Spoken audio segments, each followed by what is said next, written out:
வணக்கம். உங்கள் ஜோதிடர் கணேஷ்.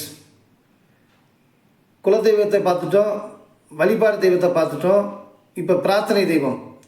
பிரார்த்தனை தெய்வமும் குலதெய்வமும் ஒன்றாகுமா? ஒன்றா ஆகாது. குலதெய்வத்திட்ட போய் நீங்கள் பிரார்த்தனை பண்ணிங்கன்னா அந்த பிரார்த்தனை நிறைவேற்றலாம், அவ்வளோதான். அது குலதெய்வமாகவே தான் இருக்கும். இப்போ சில கோயிலில் பிரார்த்தனை வச்சுக்கிறீங்க, ஒரு இது நிறைவேற்றி கொடுத்தா உங்களுக்கு நான் அம்மனுக்கு சேலை சாத்துறதாகவும் மாவிளக்கு எடுத்து சொல்கிறதாகவும் வருஷம் வர்ற ஏதாச்சும் ஒரு விசேஷத்தில் கலந்துக்கிறதாகவும் நீங்கள் சொல்லிகிட்டு இருக்கீங்க. அது பூராமே உங்களுக்கு பிரார்த்தனை தெய்வம் தான். உங்களுடைய பிரார்த்தனை என்ன, அந்த பிரார்த்தனை என்னென்னா நீங்கள் வச்சுக்கலாம். பரீட்சையில் பாஸ் ஆகலாம், திருமணம் நடக்காதவங்களுக்கு நடக்கணும்னு வேண்டிக்கலாம், குழந்தை பிறக்காதவங்களுக்கு குழந்தை பிறக்கணும்னு வேண்டிக்கலாம். இது பூராமே பிரார்த்தனைகள் தான். இப்போ வீடு கட்டணுங்கிற ஒரு யோகம் இருக்கும். சிலவங்க வீடு பாதியிலே விட்டுட்டு இருப்பாங்க, சிலவங்க வீடு கடனாக இருக்கும்.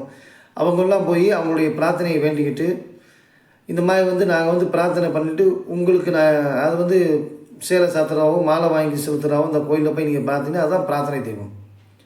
அதை பிரார்த்தனை பண்ணிவிட்டு உங்களுடைய கோரிக்கைகள் நிறைவேறிச்சுன்னா நம்ம கோரிக்கை தெய்வம் கூட சொல்லலாம். அதுக்கு அது நிறைவேறின பிறகு அதை நீங்கள் சொன்ன என்னவோ அதை நீங்கள் செஞ்சு கொடுத்துடணும்.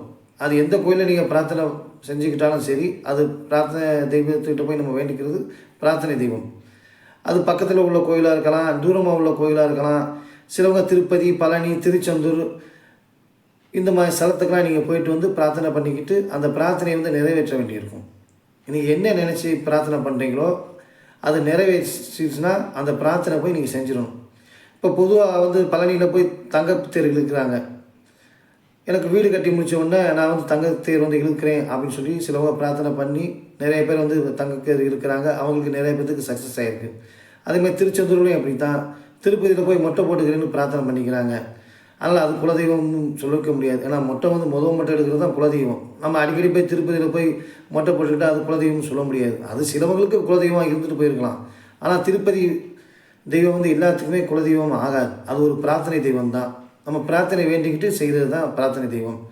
உங்களுடைய முன்னோர்கள் குழந்தையே பிறக்க இருப்பாங்க. அவங்க குழந்தை பிறந்துட்டா நாங்கள் வருஷம் இந்த புரட்டாசி மாதத்தில் கோவிந்தான்னு சொல்லி சிலவங்க செய்கிறாங்க.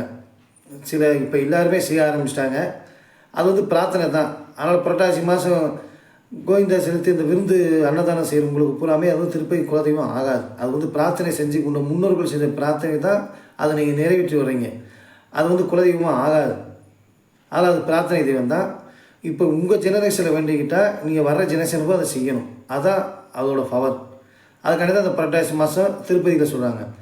திருவங்க பழனியில் கார்த்திகை மாதம் அன்னதானம் பண்ணி செய்வாங்க. மொட்டை போட்டு இருந்தாலும் சரி, காவடி எடுக்க இருந்தாலும் சரி, பழனி பாத யாத்திரை வரேன்னு சொல்லியிருந்தாலும் சரி, அது பிரார்த்தனை தெய்வமாகவே தான் இருக்கும். அடிக்கடி நாங்கள் பழனிக்கு போகிறோம்னா அது உங்களுக்கு குலதெய்வம் ஆகாது. அது பிரார்த்தனை தெய்வம் தான். அது நிறைவேறிச்சுன்னா நீங்கள் செய்ய போகிறீங்க, அவ்வளோதான். ஒவ்வொரு பிரார்த்தனையை வேண்டிக்கிட்டு அந்த வேண்டுதலை நிறைவேற்றக்கூடிய தெய்வங்கள் எதாக இருந்தாலுமே அது பிரார்த்தனை தெய்வம் தான். குலதெய்வத்துக்கும் பிரார்த்தனை தெய்வத்துக்கும் வித்தியாசம் இருக்குது.